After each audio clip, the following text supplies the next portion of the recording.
Mening sizga savolim shuki, men hech kim bu savol uchun meni hukm qilishini istamayman. Biz qudratli Alloh bizning yaratuvchimiz ekanligiga ishonamiz va u xohlagan narsani yo'q qilishi mumkin. Yo'q qilishi mumkin deysizmi? Ha, u har qanday narsani yo'q qilishga qodir. Shunday qilib, bu odam oxiratda mukofotlanishni xohlamaydi, balki u mavjudlikdan yo'q qilinishni xohlaydi. Shunday bo'lishi mumkinmi? Kechirasiz, lekin savolning oxirgi qismida nimani nazarda tutdingiz? Shunday odamlar borki, ular oxiratda mukofotlanishni xohlamaydilar.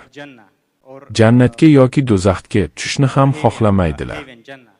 Ular faqat yo'qolib ketishni xohlaydilar.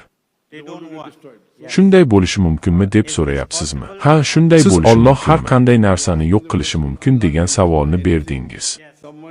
Kimdir jannatga tushishni xohlamaydi, balki u o'zini butunlay yo'q bo'lib ketishini xohlaydi. Masalan, ular unga sajda qilishni, ibodat qilishni, roza tutishni va boshqa diniy buyruqlarni bajarishni xohlamaydilar.